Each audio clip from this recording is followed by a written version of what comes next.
Okay, class. Magbigay ng uri ng hayop. Sir, ako sir. Tama. Sino pa? Sir Ahas, Sir Ahas. Sir Dog po, Sir Dog.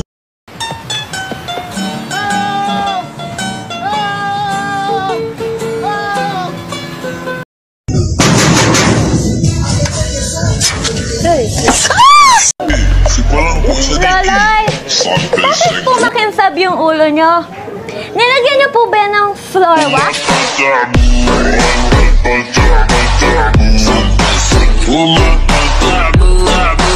Bangon tayo.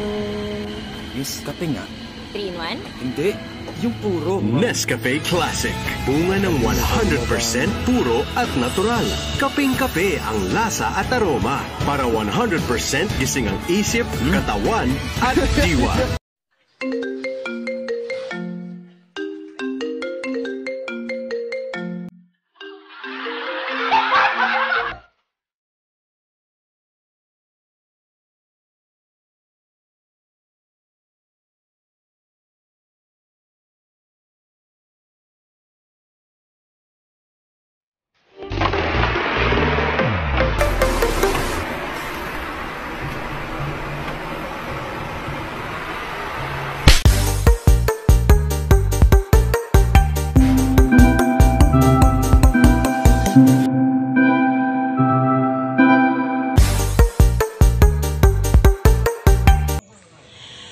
Hindi ako natatakot.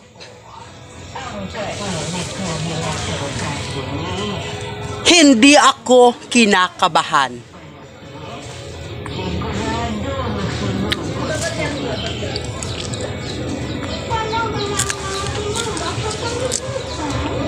Dahil gusto ko gisingin ang natutulog niyong lakas.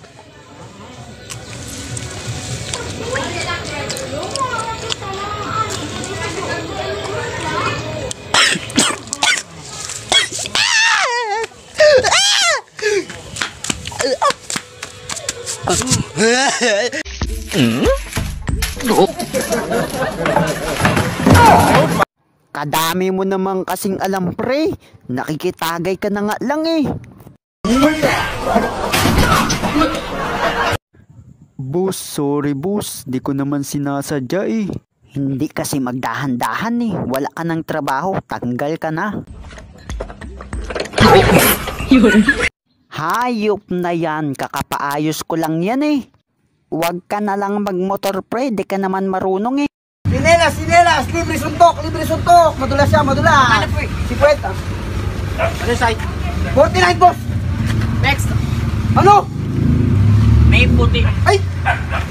Walang pink. Ano? Tartad! Pabili ka. Umalis ka! Bibili talaga. Umalis ka! Wala pa kalam! Umalis ka! Hindi ako nagbibenta ng sinelas! Okay, kalbo. Okay daw. Guys, Magic Towel guys. Meron ulit sa akin magpapagamot ng bagong mga kabataan. Tiga saan ka? Philippines. Gagawin kitang Thailand. Pikit mo mata mo. Buka mo bibig mo. Abakada, kumain ka ng baka. Isang pimping, malengking kang malaga, pimping. Diba kita nyo guys? Effective talaga. Pangalawa, tiga saan ka? Egypt. Gagawin kitang Korea. Pikit mo mata mo. A, B, C, D, E, F, Z, N, jet. Uy! Sinjanan kayo. Anyong asa? Anong eri sa'yo, di ba guys? Sabi sa'yo, effective lang Magic Towel. Tiga saan ka? America. Wow ka. Gagawin kitang Japanese. Pikit mo mata mo. Humingang malalim. Kagatin mo yung dila mo. Yan. Huwag kang kukurap ha. 1, 2, 3. Asawa ni Marie. Inagaw ni ate. Arigato gozaimasu. Arigato Maria. Arigato. Tang ina naman, hindi naman to Japanese eh. Japanot to eh. Weh! Tang ina mo? Mahal mo? Weh! Hindi nga!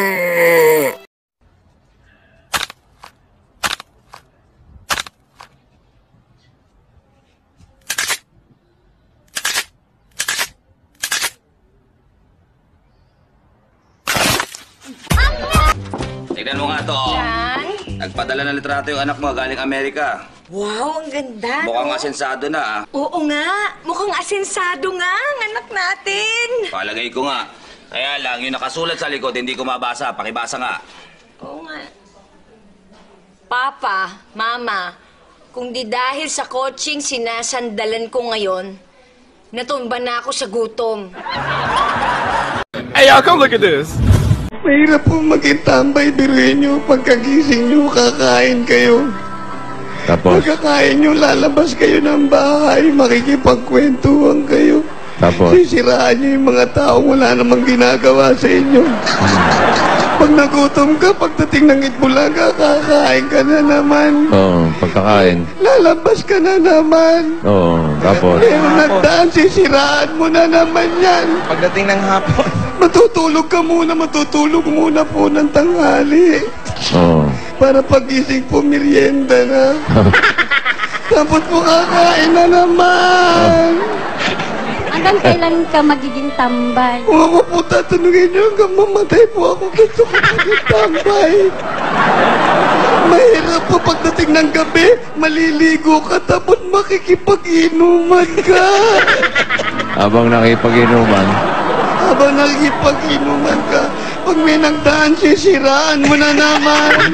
Pagkatapos po mag-inuman, siyempre uuwi ka, gabi na. Kakatok ka, pagsasarang ka pa ng bahay, nagagalit ako sa nanay ko. Sabihin ko, bakit niyo ako pinagsasara ng bahay? Galing lang ako sa inuman. Sobra na kayo, ha? Wawa ka naman.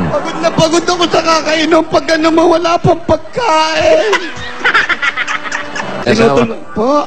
Besa. Ako po, wala po, nilayasan ako eh. Namatay sa gutom, bossing. Mga anak ka. Lumayas na din po, bossing. Mga anak mo, nasaan? Wala na po, mga anak. Eto, tatay nyo, tambay pa rin. Kung saan man kayo naroon, dyan na lang kayo, hindi kayo mabubuhay.